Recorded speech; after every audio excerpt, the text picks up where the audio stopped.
Welcome, everybody, to a new episode of the new Lyre podcast. I'm your host, David Goslin, and I'm here with a new guest today, Michael Shindler. Michael, welcome to the show. Well, thanks for having me on. Well, thanks for joining us. So, I'm fresh off a trip from Rome here, and it's nice to be back in action. And it's nice to see that it seems almost day by day now, the literary world is getting more interesting. People are sort of over the culture wars stuff, and the question remains, what is real culture? How do we revive real classical and timeless culture? Things that can offer us, I'd say, wisdom in the 21st century and help us navigate the many challenges that our current modern era is presenting. But also, I think there's a lot of opportunities. And now that people have sort of broken away from, I'd like to think, just trying to recapture the past, but more and more there's an appreciation for the idea that preserving traditions means also building on them. Traditions also develop literary traditions, spiritual traditions, and it seems like we have more and more people coming out of the woodwork now who have original ideas and who are inspired by the classics, but are doing something new with it. So you stand out. We've been publishing some of your translations. We just put out three poems by Gabriele D'Annunzio, I believe is how we say it. And yeah, it's very interesting. You have an interest in, I guess you could say, lesser appreciated or read authors these days. So your formal bio, I'll just read your formal bio, and then maybe you can just tell us a bit about yourself. Sure. So your formal bio reads, Michael Shindler is a writer living in Washington, D.C. His work has been published in outlets including The American Spectator, The American Conservative, Church Life, University Bookman, North American Anglican, and New English Review. Follow him on Twitter at Michael Shindler. And as you were just telling me, you have a new collection of poems called Fret Not, and which I haven't read yet. So I'm looking forward to seeing what you've come up with there. But we do have some interesting blurbs that praise this work. So I'm just going to read two of them, and maybe we can just go from there and you can tell us a bit about Oh, sure. your latest creative endeavors. So, one by Jeffrey Berghauser, poet and author of The Heavy Lifting, A Boy's Guide to Writing Poetry, reads, Michael Schindler's poems come from somewhere deep within the heart of our literary heritage. At his best, Schindler is formally precise, but never stiff, learned, but never didactic or gratuitously opaque, charming, but never cute or cloying, personal, without self-importance, and traditional, without getting lost in thickets of unintentional pastiche. If poetry is to regain a serious readership, it will be because of poets like Michael Schindler. All right, already provocative. I'm interested. I'm listening. And we'll just read one more. This is by A.M. Yuster, the poetry editor of Plough. He writes, Michael Schindler's debut collection of poems, Fret Not, is Yeatsian in its vision. While remaining contemporary in its diction, it shares some of Yeats's rhythms and vocabulary, as well as his penchant for finding insight in the natural world. The result is accessible yet subtle and thoroughly enjoyable. All right, so who is Michael Schindler? What have you been up to here? Where are you coming from? Oh, well, that's sort of a very broad and open-ended question. I well, I mean, to describe myself just very briefly, I'm a freelance writer. I live in Washington, D.C. I do a lot of work to pay the bills, and then when I have free time, I do the sort of work that we're discussing here on this podcast: essays, reviews, short stories, like translations, and the like. When I'm not doing that sort of work, I do is usually political or policy oriented, like research or ghostwriting, and occasionally I'll do a political gig. My last more formal job in the sort of like market was on a campaign in Maryland during the last cycle. Um, I don't know, but besides that, in terms of literary work, I've been writing well since college and publishing in non-college journals since about 2017. Well, publishing poetry in non-college journals since 2017.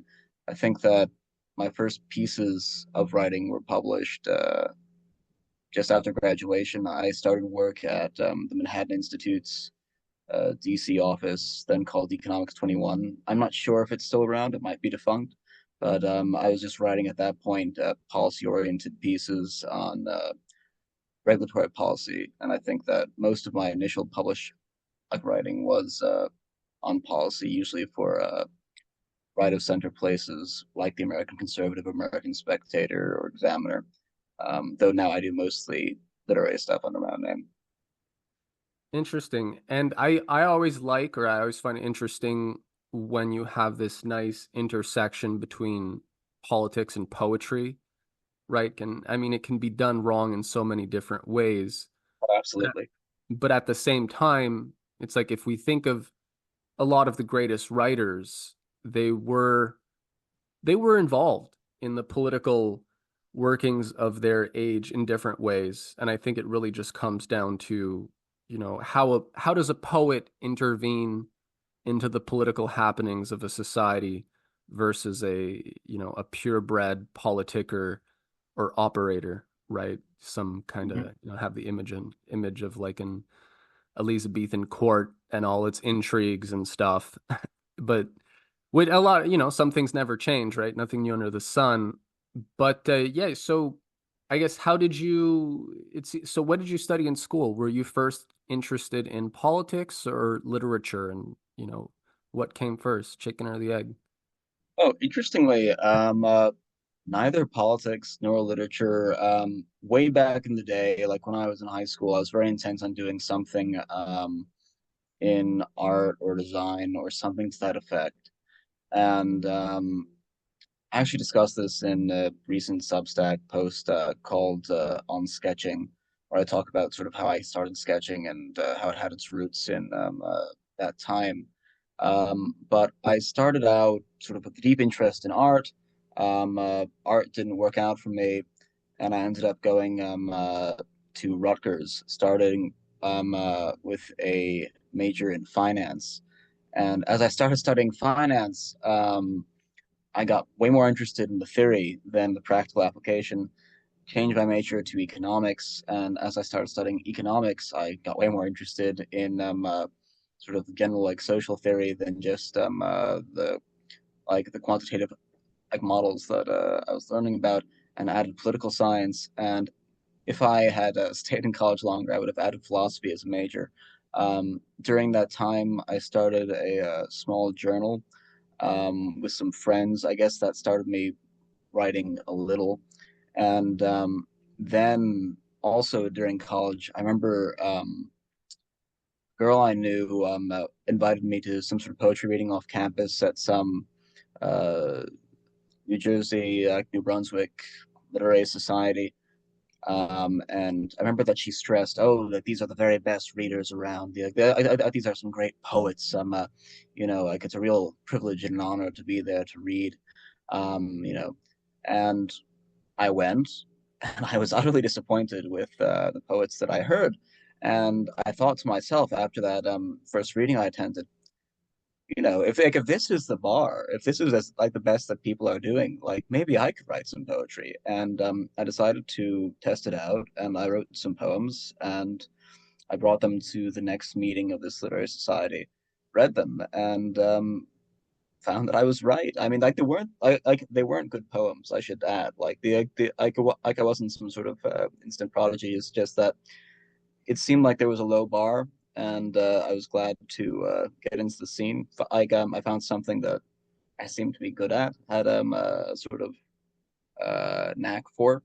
And I think that it was then with an interest in sort of political theory and philosophy and poetry that I think that a lot of the seeds of what I've grown into were planted.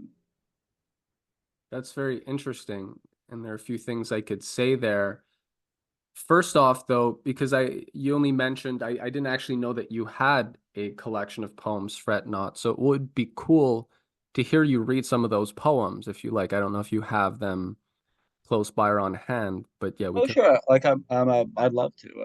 In yeah, we fact, can we'll mhm. give you yeah, some time to pull those out. But yeah, I mean that's pretty funny. You went to poetry reading and you're like, "Hey, I mean if this is the best that's out there, I mean maybe I should give it a shot." That's a pretty funny thought and it makes sense, right? Actually, I mean that's why I created the Chained Muse and Age of Muses. You know, there was obviously a dearth of creativity and imagination, it seemed, in poetry, and a lack of the rigor that you would find in the classical traditions, and where there is an appreciation for form, but it's not just this kind of formalist fetish, right?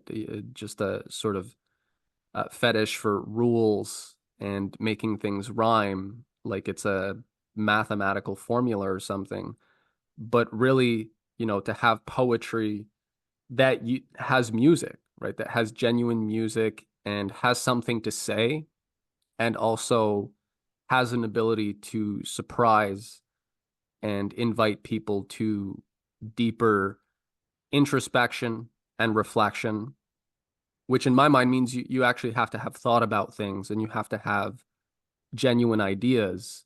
You're not just trying to woo people with, you know, novel and stylistic choices and words and generate an effect where I feel that was a lot of modernist poetry, you know, had that, not that it was all bad, but classical poetry is, I'd argue, it's rigorous, but it's also surprisingly clear, right? Compared to a lot of the stuff that we saw in the 20th century. There were clear messages and lucid ideas that, you know, shaped civilizations. I guess that's really what it comes down to. If we think of Homer, if we think of Dante, they were really shaping the character of nations. And as Shelley, in his great essay on the defense of poetry, makes the point, you know, poets have shaped societies, and it's in a way that it's hard to quantify, right? You talked about the theoretical versus the quantitative. It would be impossible to quantify the effects of a Homer on Greek civilization or the effects of something like Dante's Divine Comedy on the development of Italy, the Italian culture and modern nation states. But it's a fact, you know, like without it, it's arguable none of these things would be we wouldn't know these things in any kind of recognizable form. So poetry does have this kind of magic that it's able to weave by, I guess, acting on the imagination and sort of provoking a deeper journey into the self and into the nature of man and the universe. Am I wrong? That's how I think about it. How do you? No, I think that it's important for poetry to have good stuff in it. Um, I don't necessarily think that poetry should be used to sort of preach some point of political policy, and I think a good poetry very like really does though. Oftentimes, a politics will be implicit in a poem. I think that what poems are often very good at doing is pointing at something inexplicable, or normally like inexplicable, that a audience can follow and grasp onto. When Homer gives the Greeks his Iliad and Odyssey, of course, there's a story in there. There's a religious and political like message in there. There's messages about the nature of love and glory and life and all that in there. But what's ultimately Homer is pointing to is a certain sort of vision of life that others were then able to point at and say, yes, that's what a hero is. That's what you're supposed to be like. Like even though the people sort of like even though Homer's heroes are very different, they're ultimately part of the same sort of moral like universe. They're well, I mean, moral is probably the wrong word in the age of Homer. They're part of the same aesthetic like universe, um, a universe which can make sense and which sets them apart from other groups of people who are coming into being. I don't think you'd have the Greek a golden age of the fifth century without Homer. Like even though he was separated, and the events that he was describing are separated by vast stretches of time.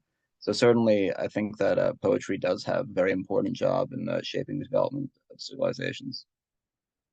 Right. Well, if we think about it, the idea of poetics, a lot of it comes down to the structures of how you shape a story, right? Or a narrative, if you will. Hmm. An epic, Homer, Dante, it's in a sense it's epic. It's narrative poetry, if you will. And how we shape a narrative, right? How we think about a story, even if it's a story from thousands and thousands of years before our time, has some remarkable effects, right, on the present time, how people think, how they behave, how they make sense of things, right? How they make sense of the present largely depends on how they understand the past.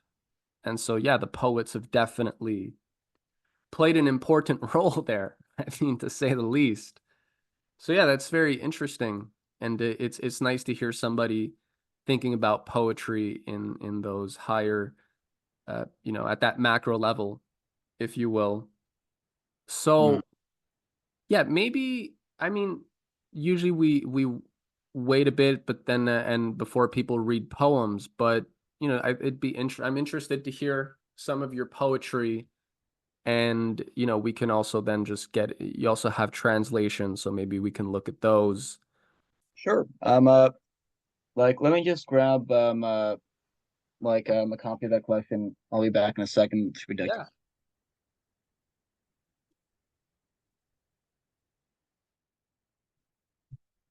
Sorry, my copies are across the room. Yeah, I'm not sure where to start. Do you want to do what like two to three poems? Yeah, I mean, we can ease into it, right? We just talked about macro epic themes, but yeah, you're welcome to just start off with anything you'd like.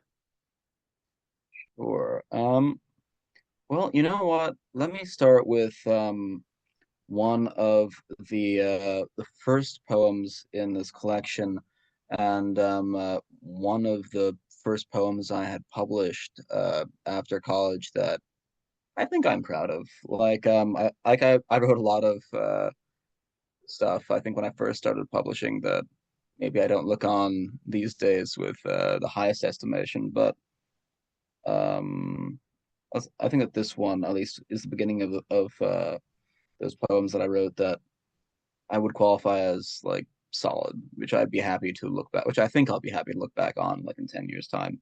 The one I'm about to read um, is, let's see, five stanzas long. It began as an experiment in chant royale like form, though now it's not quite a proper chant royale. Um, it is a address between the speaker and somebody who's taking through a sort of forest. At least that's the way it looks on the face of it. And it's called "We Walk." I'll begin. We walk on the forest floor, you and I, beyond the bound. Sorry, I'll start again. We walk on the forest floor, you and I, beyond the bounds of lined fields and firelight, seeing only shapes of the wild and sky, so that all the world seems one woodland sight. And we feel these shapes touching us gently, the stroke of a vine, the tap of a tree. We're forgetting each plant's proper naming, classifications we've learned from reading. We stop recalling the links in logic, accounts of the world's internal working. And I wonder, do you hear strange music? Our thoughts become theaters where branches vie with one another, and warm lengths of light pass through thickets, and potent shadows lie alongside flowers without fight or fight, and birds trill high above with guiltless glee within the whisper of the canopy. Amid this mass of oaks we are walking, as they march up the hillside, enduring through every storm's jest and every drought's trick, with their trunks swelling and branches soaring. Our father was here, where lost songbirds fly, in the past right here in the self-same sight. Right here would he laugh, right here would he cry, laboring by day and dreaming by night. This was his home, this was where he was free. One day our father climbed up high to see the glory of heaven, the sun shining. When he climbed down, it was by hugging the trees that he learned to stand like this stick, his feet on earth, his eyes upward looking. As we walk, we see things growing nearby and shrinking and stretching without respite. We watch the shifting of the clouds up high, unworried with how they'll next shift in flight. But with regard that extends broadly to all these shapes that in dusk's lambency seems to shift like one immense thing moving. A petal in play with wind while falling, a spider weaving where the grass grows thick, a bit of lightning and clouds gathering. Both our bodies, air is flowing by, nutrients flowing down and up our height, surging with the air with silence and sigh, the dance of the forest's diurnal rite. Opposed things coming and going promptly, you and I walking through the greenery.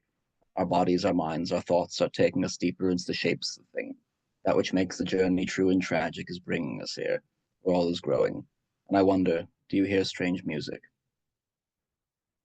And that's the end of that poem. Hmm. Um, Hmm. No, it's interesting, and from the few original works of yours that I've read so far, which I liked, you had a fairy tale as well that you mhm.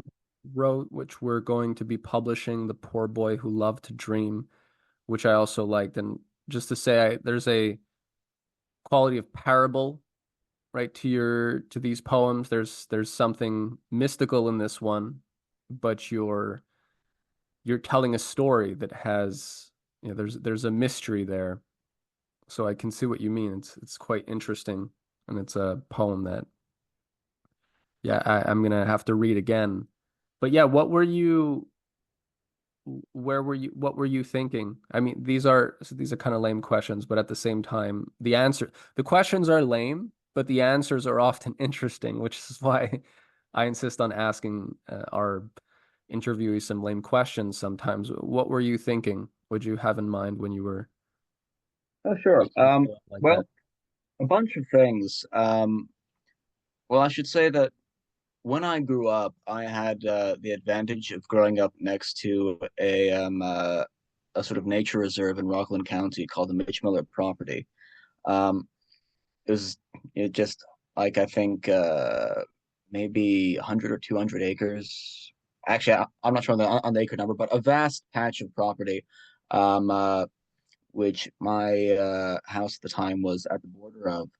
And whenever I was bored and my parents were, I think, too busy to watch over me or to supervise my play, I would just go and wander in the woods. It was like my version of the Hundred Acre Wood from like Winnie the Pooh, though with no Winnie the Pooh and other friendly animals. Rather, it was just this sort of little magical kingdom that I'd get to explore. And I remember one of the odd things about it is that I was never able to find the same path twice. I'd always try to find my same way through the woods, and I never could. And there was this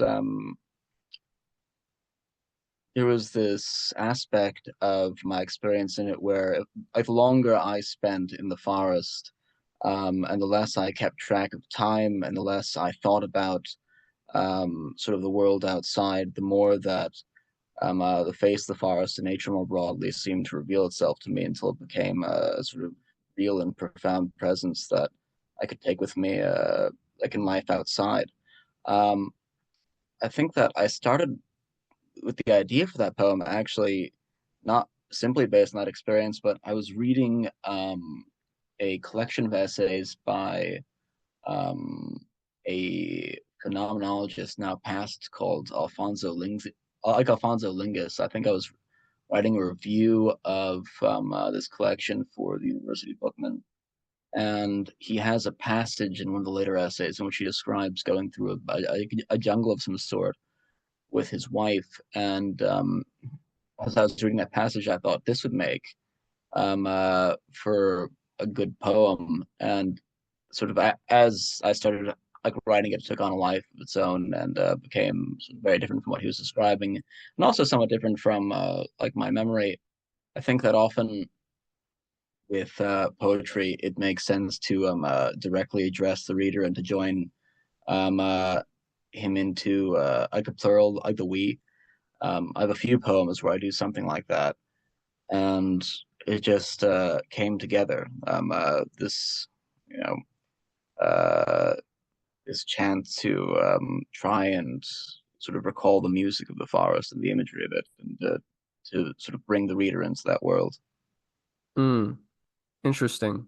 Yeah, there's a bit of there's like a mystical Wordsworthian kind of enchantment, but in a different or in a yeah, in a distinct way that I notice here. It's that's interesting. So yeah, let's build on that.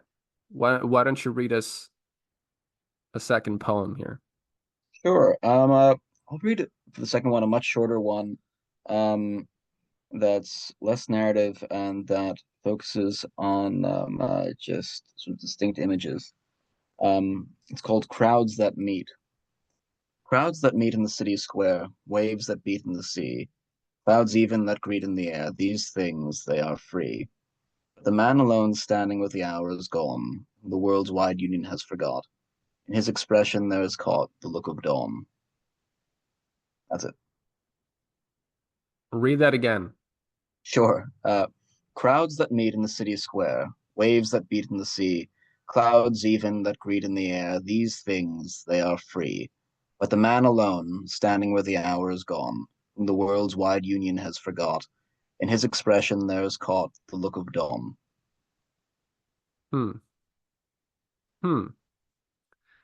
Yeah, no, there's definitely I can understand more your choice of translation as well. You're drawn to a particular kind of what I think you mentioned it earlier, right? So it's trying to understand, make sense of the did you say unknowable or Well, I think I said the inexplicable, but yes, I'm certainly inexplicable? drawn to romantics, and to romantics who have that particular bent. Like I mean, occasionally, like I end up translating a lot of like of the goopy romantics.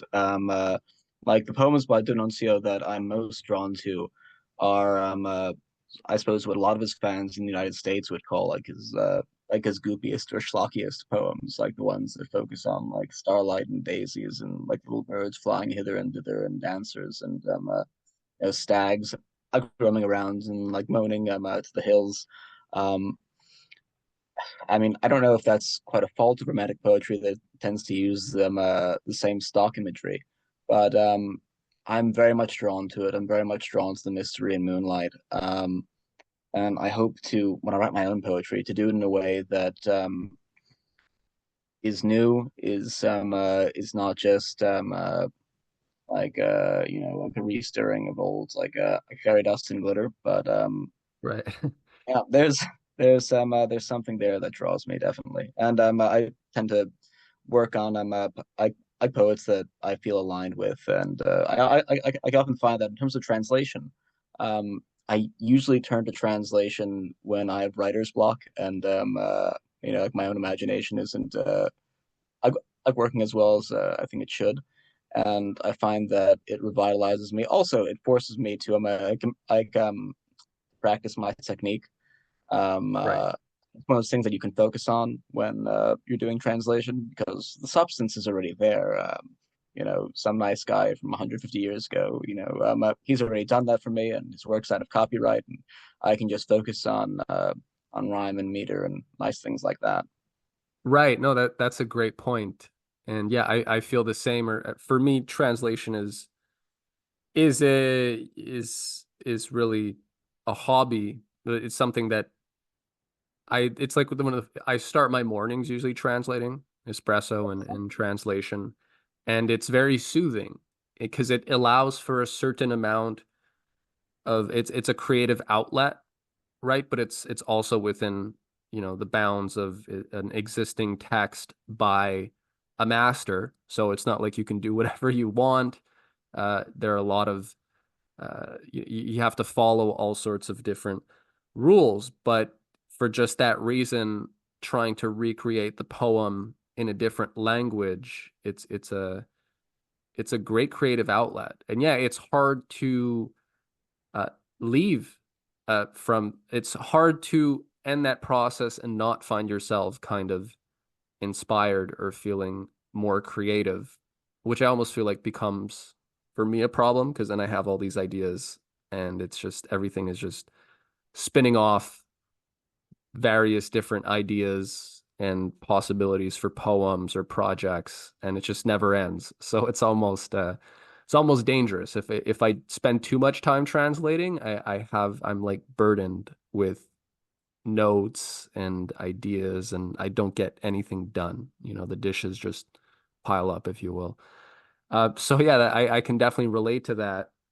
And yeah, I Mhm. like what you said, and what comes across is the idea that poetry really is a vehicle for exploring mystery. That's what I get from some of the things you've been saying, and I would agree, right? Poetry isn't there to, make sense of the, what's already pretty obvious, or is it, right? Often poetry may revisit something that's Yeah, absolutely. I think that another way of putting it is um, there is something of the mysterious, well, in all art. Like whenever we deal with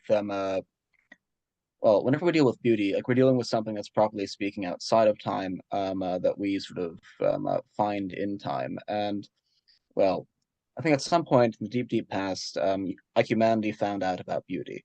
It looked at a sunset or a flower or a pretty rock, and it said to itself, "Well, this is something else, and it's not like everything else, and yet it's here." And there was a sense that it was something that had its proper sphere outside of human life, but that happened to poke through in nature occasionally.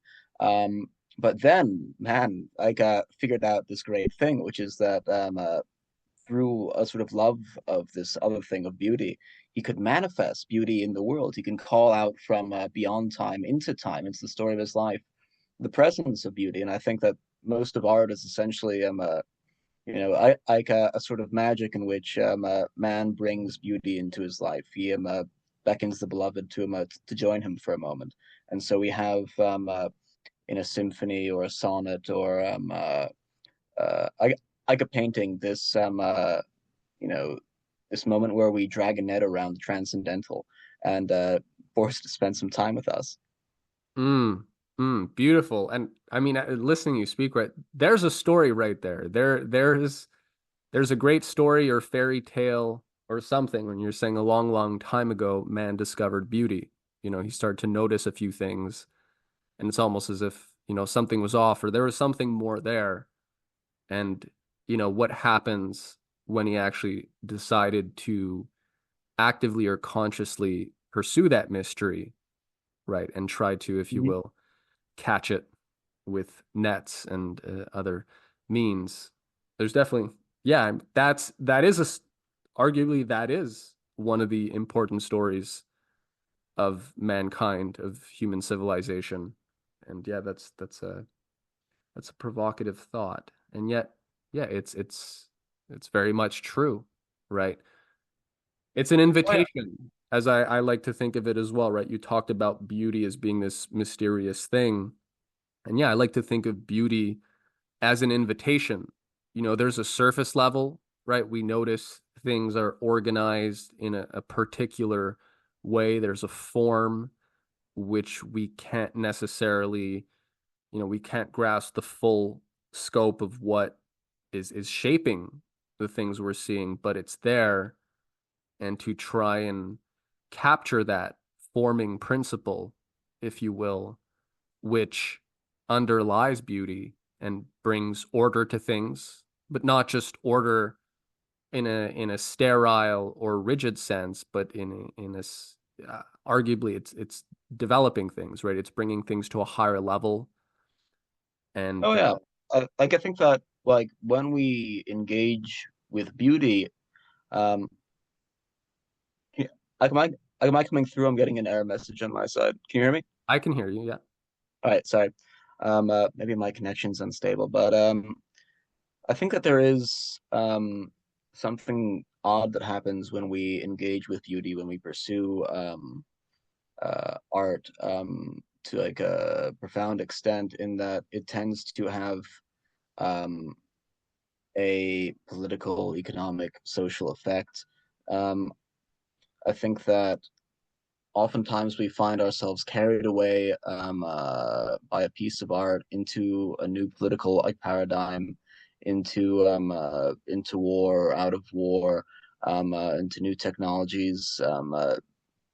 There's something mysterious happening with beauty, and I think I guess because of its relation to that higher order coming from God, um, uh, that it it can lead us sort of forward in some mysterious way. I mean, like of course it can lead us astray, but there is some sort of like ordering principle that underlies beauty that's so mysterious that we couldn't even like look at it directly.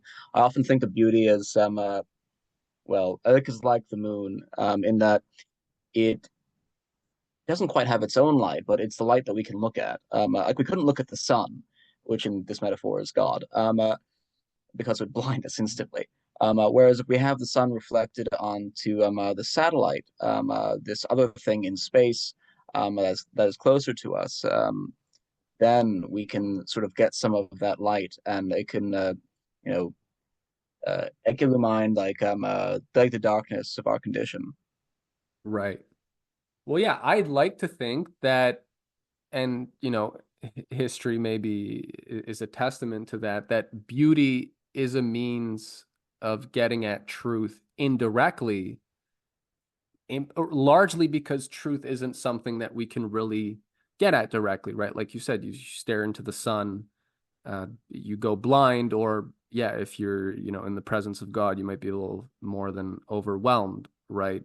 But there are workarounds, and there are necessary workarounds that allow us to, interpret this absolute in myriad and diverse, indirect ways. And I guess beauty is really an expression of that. So it's an intermediary, if you will, between, yeah, I like to think of art as really the middle world, if you will, between the heart and mind, or you could say between the material world and the spiritual or transcendent world, because art is visceral, right? If it was not visceral, it could just be philosophy, right? It could be a treatise.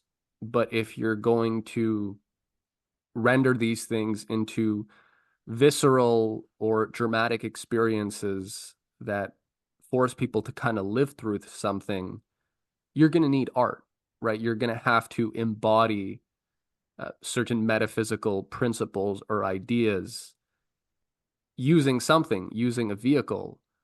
And so I think art historically, I mean, that's been its function. And we could argue maybe that in the 20th century with, abundance, industrial civilization, and commercialization, which was or radical or extreme commercialization, things sort of went awry, and it became more about the effect, right? It became about reproducing certain effects versus, what was art really a vehicle for?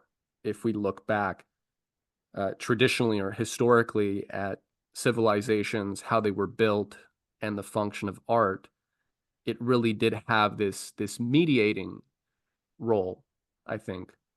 And I Hmm. think you're expressing that as well in your own very fun way. So yeah, Oh I mean, yeah. we if you maybe if you have something to say on that, but and then yeah, maybe let's hear more of your poems. Now we're yeah, now we're getting into it. Oh sure. Well, I think just before I go to the next poem, might say that as far as like intermediaries go, one of the nice things about art and well, its object like beauty, um, is that it differs from say the study of philosophy, which is like oriented around the truth.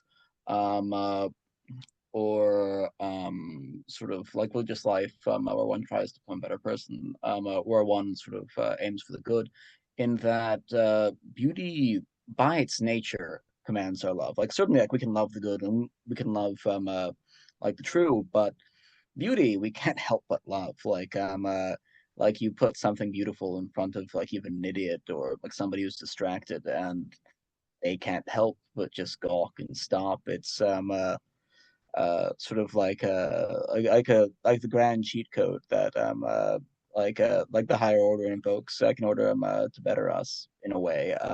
Right. Like if you wanted to be like a reformer in society, and I mean like, to an extent I do, and I imagine that you do too. The very best like means at your disposal is not like a philosophical essay. It's something beautiful, something lovely, something that will get people's attention and will hold on to it. So I think that that's one of the nice things about art as well as a means of getting on with one's life and trying to better one's society. Let me find another poem that would be a good fit. Yeah, and I completely agree. One line that I had in mind, I don't know if I probably heard something, I'm not sure what triggered it, but I think there was something from Aeschylus that made me think. But without beauty, the will of man can never be tamed. That was a thought that I had bouncing around in my head, and you're speaking to that with what you're saying right now. Beauty has this, it has a charming quality. Plato in his Laws talks about poems as charms. So Hmm. they do have a message. There's a lot of different things going on. They're talking about different times and periods or places or people, but there's also this charming quality that envelops all of that. And that's the hardest part to resist, right? The other stuff you can be like, yeah, whatever, who cares about some dead guy from 2000 years ago, or sure, that was a nice building. But when you have this charming quality, right, it sort of transmutes everything, and it forces us into contemplation, reflection in a way that is transformative, I'd like to Oh, think. absolutely.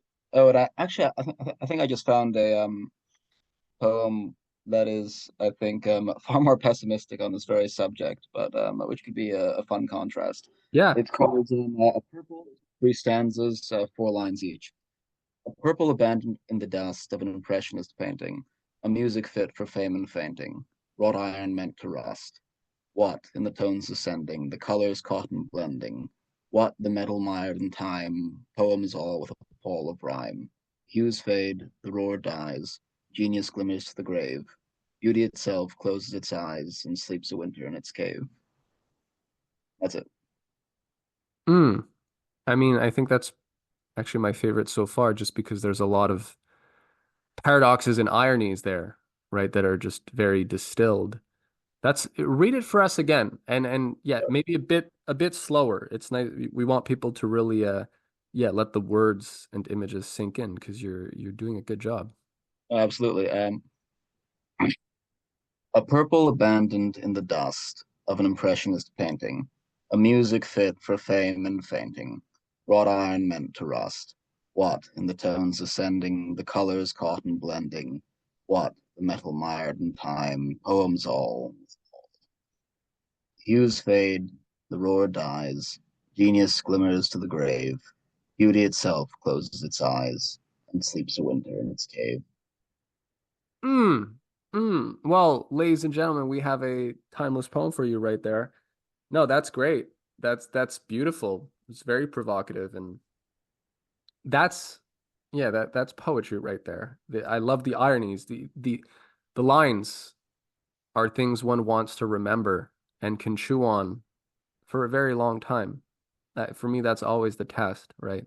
What was the first line? A purple abandoned in a Uh, surrealist It's a purple abandoned in the dust. It's it of a came to me when I surrealist painting. It's a well of an impressionist painting. That's a great Um, line. Yeah, I should say the idea comes from Spengler. Um, there's in his in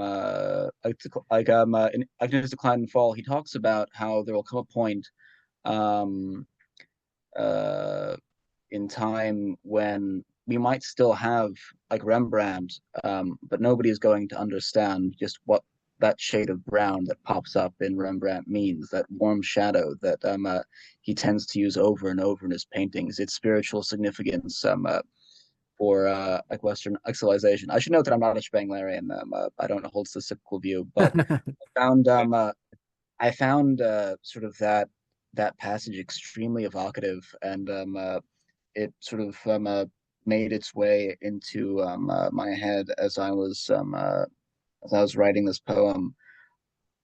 Yeah, like I think that there are certainly times when beauty seems to go into well, love of beauty and art and all that, and civilization goes into a stagnant or dormant period. Um, uh, and it's one of those horrible things when like humanity enters a dark age. But uh, that was I suppose And on the yet, and yeah. yet those times are often what spur, right, a creative revival renaissance, even if you will, right? There's been many before. I know a lot of people are pessimistic, but if we look at history, renaissances have emerged out of much darker times than what we're currently living through. So I don't know that there's any reason to despair, especially when, if people are regular readers or listeners of the Chained Muse, I mean, we're discovering great new writers and thinkers all the time. So yeah, I don't think culture is dead. And yet, when you that kind of art, exactly the kind of poem that you just read for us, right? It's almost like a lament. I mean, it's not exactly a lament, but it's like the lament of the loss of love or the loss of a loved one is often an expression of how much someone was loved or how much something really meant. And it's only in hindsight that it can be fully appreciated.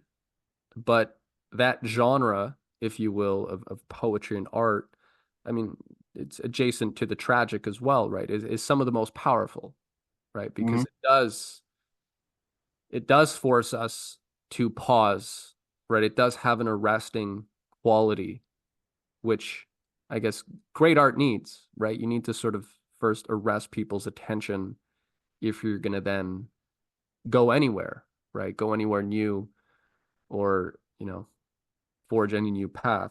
So, yeah, it's not a minor thing, right? What seems like a minor lament. I mean, if it's about the right things per se, if you will, it can have a very powerful and positive effect. Oh, Oh yeah, I think that one of the nice things about poems that sort of function as laments or dirges or elegies is that they remind people of what was lost. Um, like I think that oftentimes like we don't like understand sort of like the great gravity of like the loss or of the comparative like weakness of like our times, for instance, until we read some history and say find out that like in Athens, the average citizen was like fully empowered to like get up in front of in front of Pericles and in front of all of the other Athenian greats and argue points of policy, propose laws, where like the average court had no judge because the jury was just that capable. Um, uh, these like insane things that like to our ears sound like just nakedly impossible.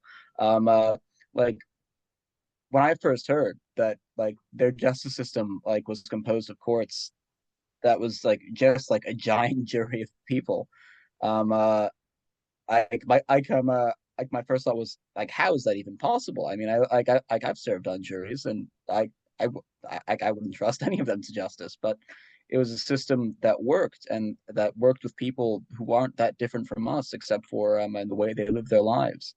Mm. Um, uh, so like poems that do have this lamentation function, they're important in that they remind us of what was lost and what we're capable of, what could be possible again. Absolutely. Amen. So yeah, kudos, Michael. That's great. And you've also, as we said, right? I actually, it's this is my first exposure to your poetry, so this is turning out to be a, you know, an unexpected treat. We've published several of your translations. In my defense, that's what you submitted. You didn't submit any of your original poems, so we'll be happy to, especially when we do an interview. Maybe we can run something of your original Mhm. writings, even if they're all previously published, just so that people, wet their beaks and then they can hear you in long form and Sure. yeah, hear us rail a bit and rail and rant, which I like to do personally. I like a good rant. Yeah, not that you're ranting, but I'm prone to it. I'm a Tim Dillon guy, so I like a good rant. Um, yeah, so do we want to read maybe of your translations? It doesn't even have to be what we published. We're going to be rerunning some of your translations because we did switch over from our website platform. So Mhm. now we have a Sure. lot more people reading stuff, and we do want them to get a chance to discover the poets or artists are the Gabriel D'Annunzio, and the other one is Jean Delvaux. What was the other one that we published? I believe it was Delville. Yeah, Jean Delaville. And Let me Then think. there's Is there Stefan, but are these people that you've been familiar with for a long time, or are these people that you're both? recently discovering and got the urge to translate, or So D'Annunzio, I should say, I've known for a long time. There's actually a big essay up at I'm 1776 that talks about my experience finding out about D'Annunzio and translating him and my experience translating him thus far. I think it's called Bringing D'Annunzio to Dinner or something like that. If they search that, I'm 1776, it should show up. Stefan Agaga, who I've also translated. I've known him also for a relatively long time. He was associated with the Going Christ, this very interesting group of intellectuals, mostly poets, in Germany in the lead up to World War II. Many of whose members became very notable in the United States and in Germany. Um, is there any Are there any poets whose translations you'd like me to read? I mean, I kind of found them all interesting. I'm just pulling one up here, the D'Annunzio ones. Yeah, I'm fresh out of Rome, so I guess I'm partial to the D'Annunzio, who also maybe tell us a bit about, yeah, I mean, he's got a bit of a interesting or notorious reputation. No, what maybe just give people the breakdown. So you translated three poems by Gabriele D'Annunzio, which we published, and maybe we can read one.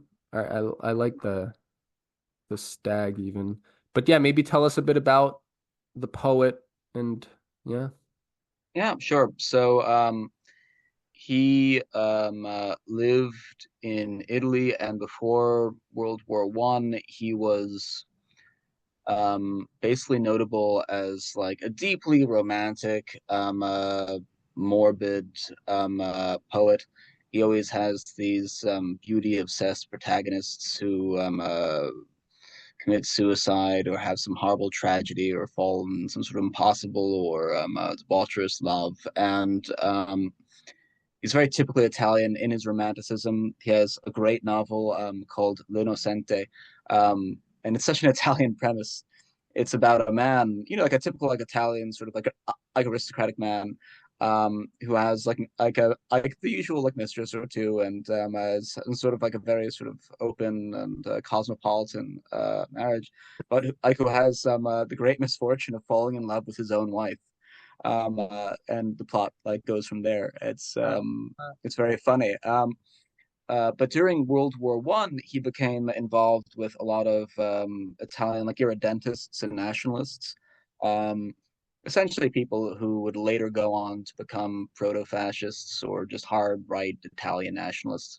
And he fought in a sort of like an elite unit called the I think the Ardridi or something like that. I'm butchering the pronunciation, and he developed a sort of great reputation as a sort of daring adventurer, strongman type, as a real like noble poet warrior, and used that reputation to establish a political career in which he just lambasted democracy and said, "Oh, all the people are idiots; it should be led by Superman." Like he was like a Nietzschean also, I should mention, like me. He would say, and he, because of the time, gained an enormous following. And after World War One, Italy ceded, in its treaty terms, a little city in modern day Croatia called then Fiume. I think it's now Rijeka or Rijeka. I don't know how to pronounce it. But he essentially took some of his friends and he said, "Oh, Italy should never have given this up. I'm taking it back." And he went and he took it back and he told Italy, "I've taken back Fiume. It's yours now." And Italy said, "We gave that away in a treaty. We, we can't have that. You shouldn't have done that. This wasn't by our leave, and we're not taking it back." And Zenoncio said, "Fine." And he established with his friends this like this regency at Canaro in Fiume, and it became this center in Europe for all sorts of artists and bohemians and intellectuals and well, more pseudo intellectuals who congregated around him. They established like an insane constitution where poetry was like the very fundament of the state. They had like daily poetry readings and fireworks and marches and Oh, the this guy. police. Okay, this guy's really. This guy's, as Tim Dillon said, this is a fun guy. Absolutely. He had an eye patch, a mustache, everything you could want. Okay. He had like affairs with actresses galore. Um, but like after sort of a few months, the city became like riddled with STDs. Enemies of the state were like being dosed with laxatives. He was causing like a real ruckus in Europe. Um, and eventually, like Italy said, all right, fine, even though it wasn't part of like the treaty, like things have gotten way too out of hand. We will take Fiume back. Don't worry, like D'Annunzio. And then D'Annunzio said, well, actually, I'm not so sure now. I'm having quite a lot of fun. And Italy said, well, this can't last. And they ended up laying siege to Fiume. And I think after 3 days of firebombing, with the exception of a brief truce for Christmas, they succeeded in taking Italy back. But like D'Annunzio was such like a giant superstar, such a political heavyweight that they couldn't just like throw him in jail or kill him or anything like that. So he had his freedom and continued to be this sort of wild strongman to the extent that um, when like fascism was becoming a thing and when it looked like Italy was going to reorganize into a new politics, he was an early rival of Mussolini. He was thrown out of a window during this period. Some people say by Mussolini's henchmen to try and remove him from the political game. Others say that he was just drunk and fell. But Mussolini was able to sort of assuage his political ambition by giving him or arranging for him to be given both state funds and a wonderful title, the Prince of Montemagnoso. And he Wait, so was he sort of didn't die when he was thrown out of a window? no, he Well, lived. that's He okay. had Well, that's a first. Okay, that's great. Wow. I mean, like he had health complications for quite a while, but well, I mean, he had health complications also from the drugs and the sex and the STDs, but who knows? What eventually got him. But for a bit, he was Prince of Montemagnoso. He was sort of living in a giant palace. Well, not palace. He was living in a quite nice residence. Um, that included, I think, an old ship that was like rehabbed as a as a residence. It was very very romantic. Mussolini said that when you have a rotten tooth, you can either pull it or you can fill it with gold. and with D'Annunzio he filled it with gold. Mm. Um, uh, and during the lead up to World War II and the alliance with Hitler, D'Annunzio, to his credit, even though he's often maligned as some sort of evil proto-fascist, was very much against the alliance, and he sort of campaigned to Mussolini personally to not do this. He thought it was a dumb idea for Italy, and he met with him at a train station. He wrote a pamphlet about Hitler, all to no avail. And when things get underway in World War II, he's already dead. Right. Well, I mean, I'm no scholar, but D'Annunzio obviously seems more like a sort of Italian Byronic romantic figure, hero. Mussolini was a made man. I mean, this guy was like an MI5 agent. So it makes sense that, yeah, it's not like D'Annunzio was gonna prevail over, he was dealing with people that had a less sovereignty, shall we say. Well, yes and no. I think that in the early days, like when it was like D'Annunzio and Mussolini were both like younger men, they were both relatively unestablished. Like Mussolini for a while was like a school teacher. He was the co-author of like a schlocky novel. Got to start running these political fringe like magazines that rose to prominence. Whereas D'Annunzio, he was the first Il Duce. He was the Il Duce of Fiume.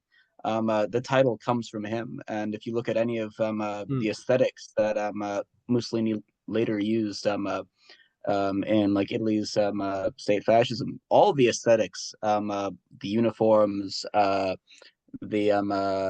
the not the salute itself as the old Roman salute, but the thing that they would call out was a cry rehabbed from the Iliad that D'Annunzio pioneered. So Mussolini in many ways was sort of borrowing very heavily from a foundation that D'Annunzio had established. Right. And I mean, appropriating, retooling, whatever we Yeah. want to call it, right? Since it's not like D'Annunzio, was co-signing everything that this guy was doing. Now, is there a movie about this guy at this point? Because I mean, this is a movie. How come? Oh, Why so is there is in Italy. I haven't been able to get a copy of it, but there is a D'Annunzio movie out there. Well, I need to continue practicing my Italian, so I'm going to look that up. And I did, yeah, I did see that D'Annunzio also he wrote the screenplay for one of the earliest, or like for one of the first silent film epics. The name is not coming to me right now. It does got the whole scene of like it's got Moloch and it's got like a girl that's what's it called? Karine something. Um, it's not Um, uh, me, but oh yeah, yeah, but he definitely had a lot of ventures like in the arts and in all the developing arts. His son also had a very brief career in cinema, Gabrielino.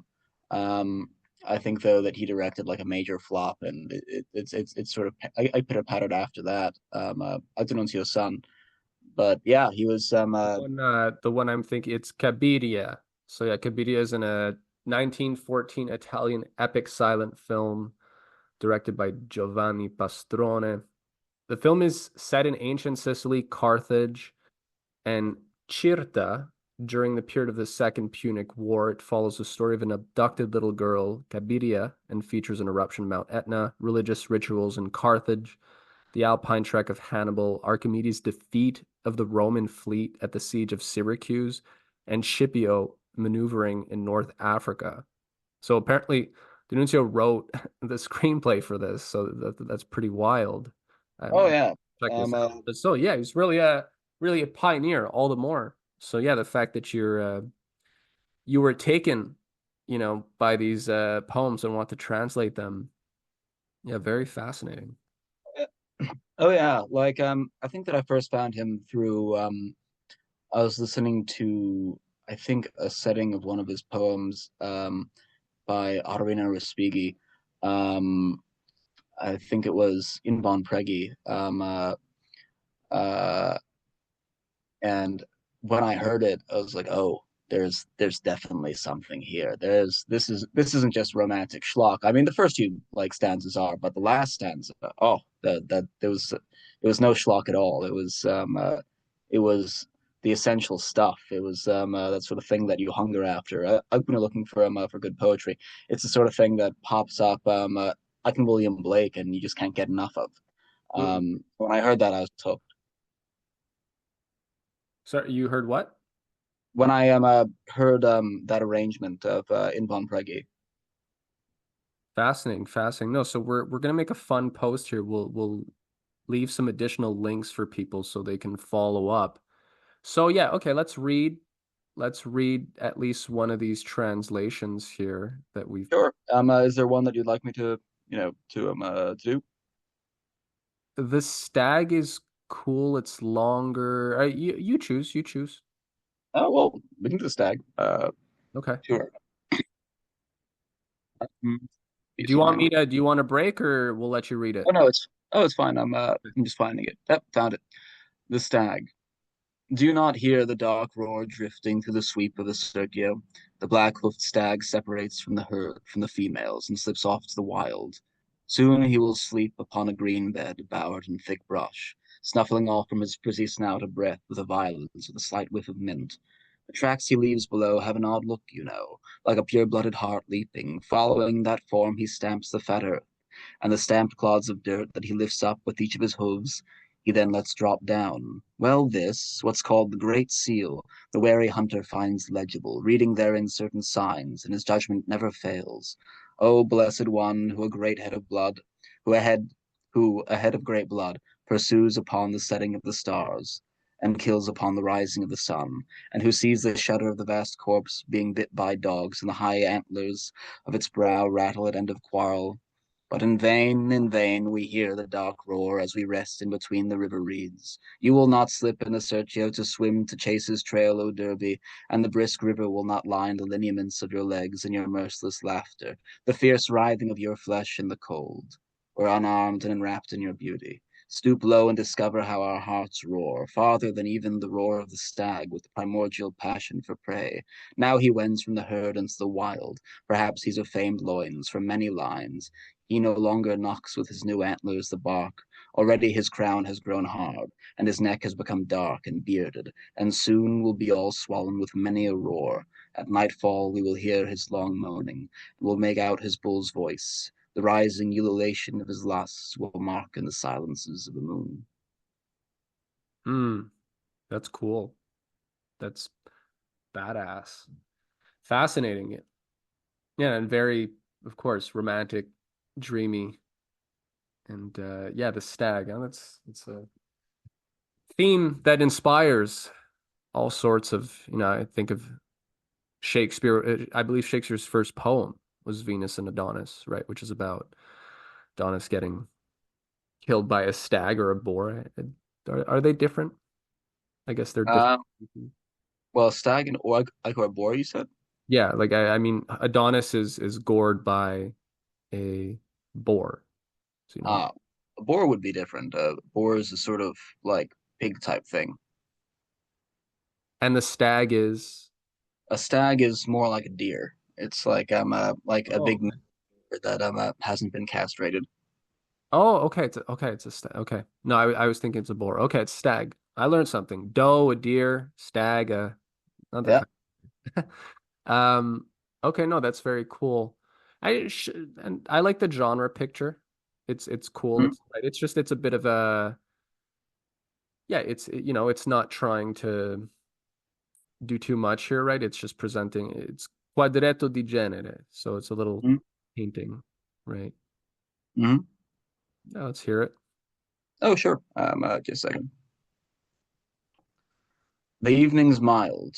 Darlings play, singing under the balconies, in the bars, headlong on wings, toasts and good bottles pop in volleys, and off like many a sparrow, laughing children go. The evening's mild, the beat bounces, flying from hearts that are glad to the sound of cymbals in the street. Tawny gypsies, all flower clad, in the candid new moon's aura, hop, dancing the tarantella. Fun. Fun. Oh yeah, so It was a fun little poem to translate. It came from one of his earlier collections as opposed to El Chevo, which comes from a slightly later one, though before the highly political like poetry. Um, yeah, I think that like between the two, a genre picture was much easier to translate than the Stag. The Stag, it's one of the few poems I've translated that don't use rhyme. So getting across a poetic effect where you don't have that like easy tool um, is more difficult. Whereas with genre picture, I feel very much in my wheelhouse. And yet I really like, I mean, this does not at all, first mark of a great translation, the stag does not at all read like a translation. And no, I mean the diction is quite, it's great.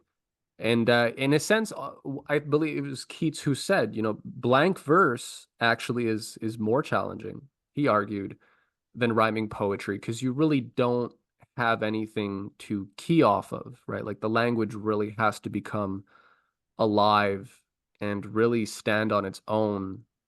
And it's not like you can, fake it and end on a bit of a jingle or something that at least rhyme. It gives you an additional framework that can technically make things easier, right? It can be done wrong where it sounds kind of clunky, but at the same time, rhyme does it aids creativity along, one could argue, right? Because you think of, you're going to have to come up with original ways to further the music and keep rhyming, and that can be freeing. And at the same time, yeah, it's not a crutch, but it helps, right? But with blank Oh verse, yeah. if it's really going to keep moving, the language really has to be pretty stellar, right? And Oh so, yeah. yeah, And I should say that though this is a translation from a piece in blank verse, that the translation itself leans very heavily on alliteration.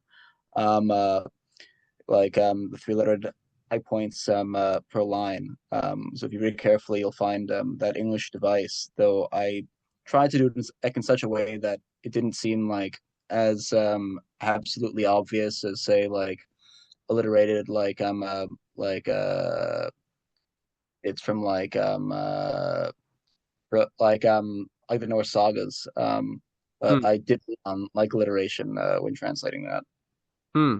No, well, great job. Actually, fun travel story. I guess I was just recently in Italy, and as I just happened to be in an area where my poet friend and one of our regular contributors here at the Chain Muse, Adam Cedia, he has an ancestor, Alceste de Lolis from southern Italy, who was a minor poet, published and well or celebrated in his time. And so the one existing manuscript of his poems was stored at the archives at the University of Sapienza. So while I was in Rome, Adam asked me if I could go take pictures of it because there was no online versions, and he wants to translate the whole volume of his ancestors' poems.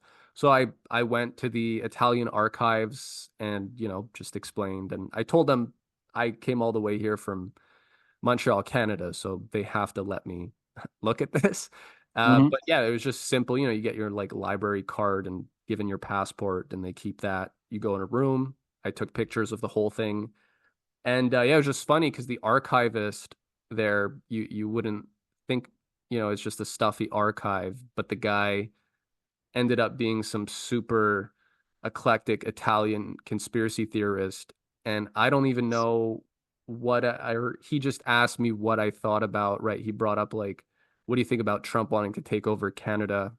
And I just brought up the idea of like the technocracy, the technate, Elon Musk, and that family background. Musk's grandfather was like the president of the Technocracy Inc. party in Canada. Hmm. So we're seeing all this kind of come to the fore. And once I brought that, the guy just, he's I guess he's like, okay, this guy's cool.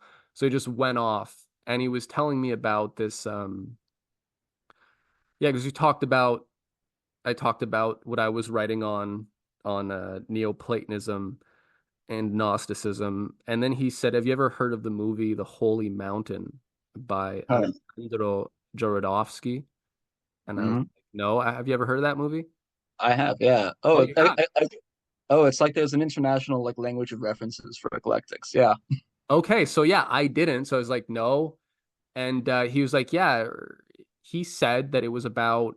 It's different from the description I have here, but that it was about people who develop science, but then and they want to become like gods, or they're looking to become like gods, but then they want to keep the science out of the hands of the masses.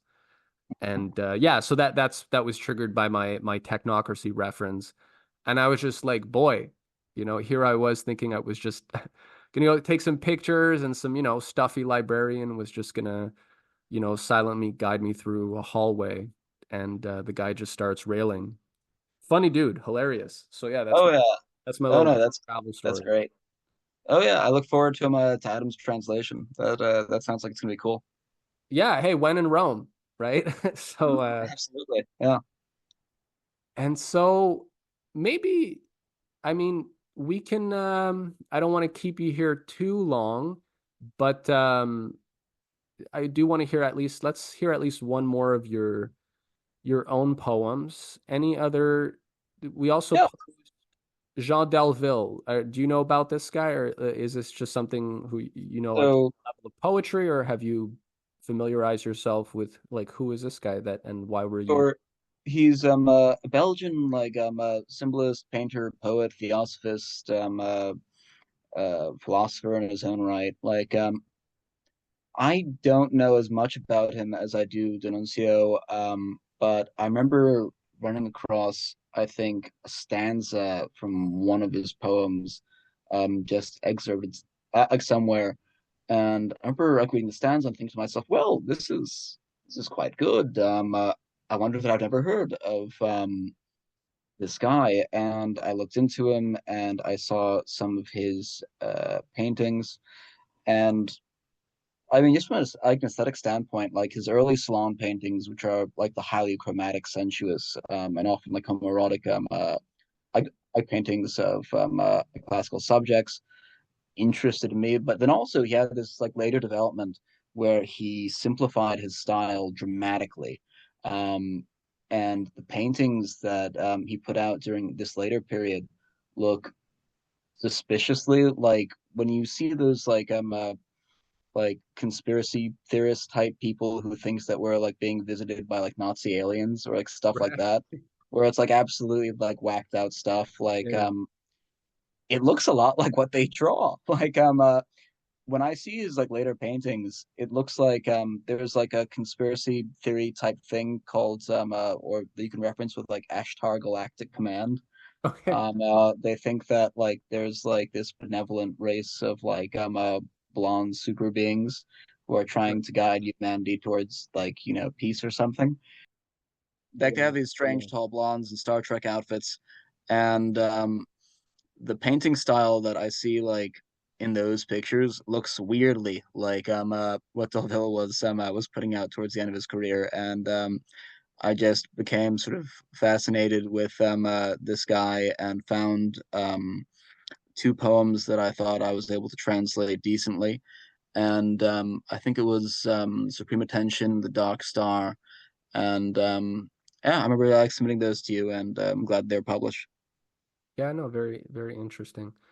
Yeah, I'm looking at the paintings. Yeah, okay. Yeah, that's I mean, this stuff is actually becoming quite popular, right? These days, you got a lot of alien lore. People are kind of losing their heads with that. So, hey, you know, Oh we're yeah. 'tis the season. So, okay. So we're gonna link to all that, and we will, include, you can send me once we're done this conversation, the, you know, one or two or three, whatever you want, of your poems previously published or not. That will sort of we'll link to the interview below them. I think that'll be the Mhm. best way to do it. So yeah, people will get a sort of a pretty good idea, right, of your output and where you're coming from. Because yeah, you've definitely, I think, you've provoked my interest, right? That I've seen your stuff before, but again, it's the first time hearing your original poetry, and I'm due to revisit your Substack and poke around.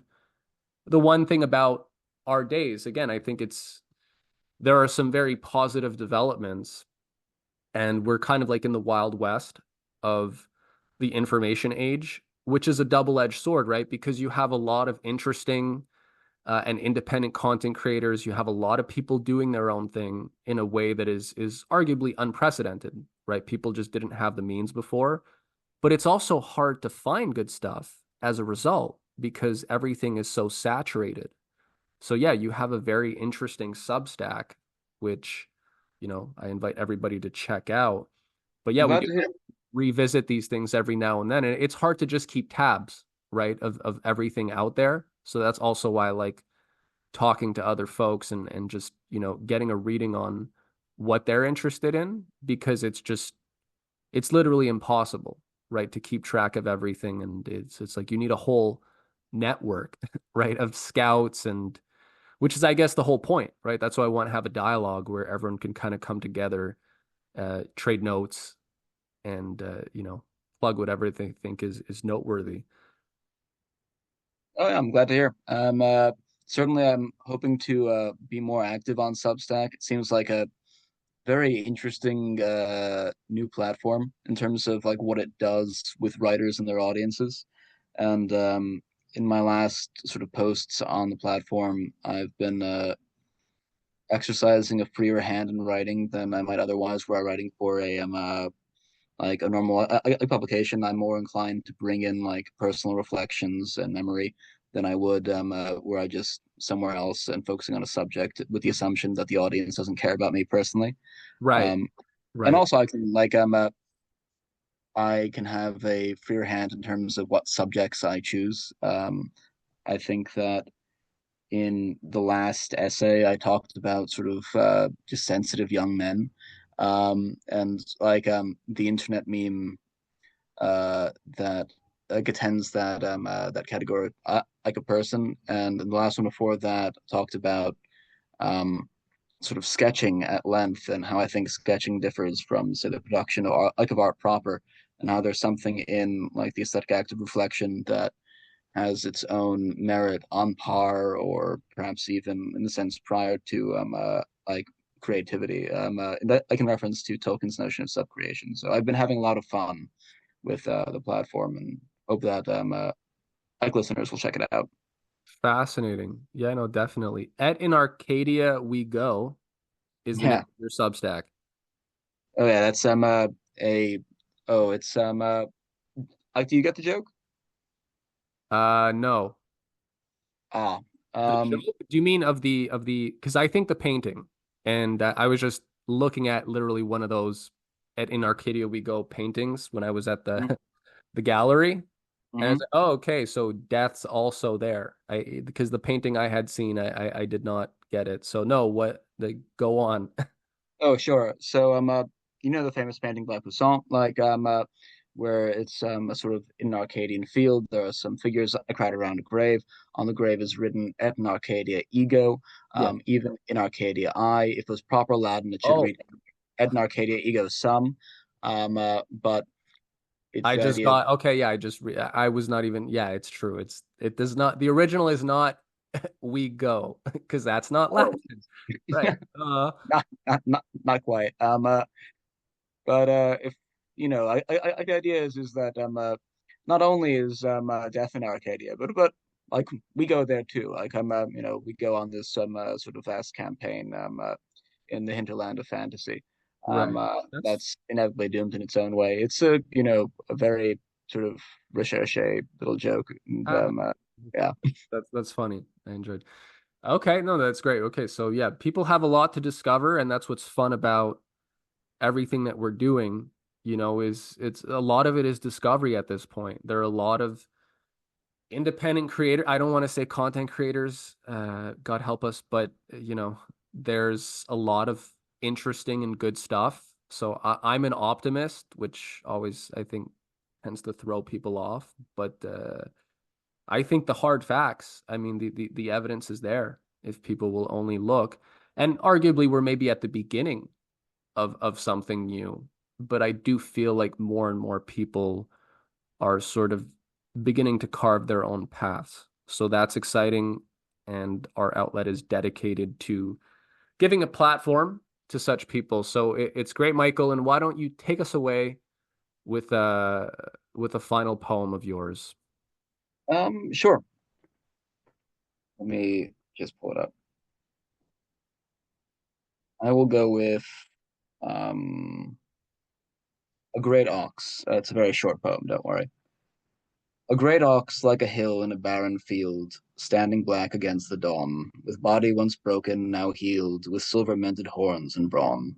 He pushed past the sun and the mountains, unplowed immensities, and with his silver won a briar crown of vanities. Hmm, fascinating. Fascinating. Yeah, there's really something about your you definitely have a distinct style, sir. And I do love the kind of surreal parable quality that I'm sort of detecting, and there's a mysticism which is interesting. Very, I mean, there's symbolic, metaphorical. Do you see a difference when somebody says symbolic versus metaphorical? We're thinking I'm totally getting. I'm not distracted, but I we're tangent here. Sure, I think that French symbolists. What's the yeah, difference? You have French metaphoricists. Like, what would be the difference if the two were both schools? well, you can use a metaphor or for that matter analogy to explain something just to make it evidence to the listener. And that's employed, like those tools are employed on a regular basis for perfectly regular means. You can use an analogy or metaphor to talk about how trees grow, or how coffee is made, or how to best prepare Greek yogurt. Um, but when you're talking about symbolism, you're using the same sorts of tools, but to point at something that isn't so evident, that isn't so regular. Like you're trying to use the moon to talk about beauty. You're trying to use like an island to talk about some special part of the soul that we usually don't know about, or well that we usually don't refer to in conversation. Like symbolism is a way of turning sort of things that we're familiar with um, uh, to a means of understanding things that we usually don't even have words for.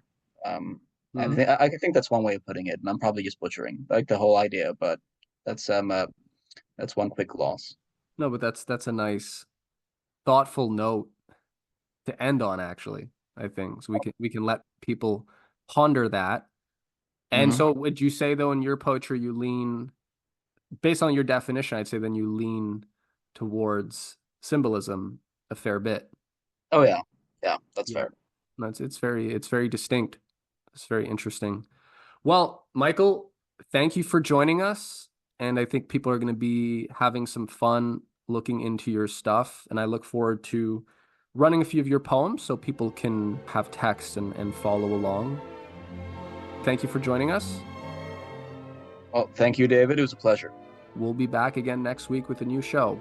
Thank you, everyone.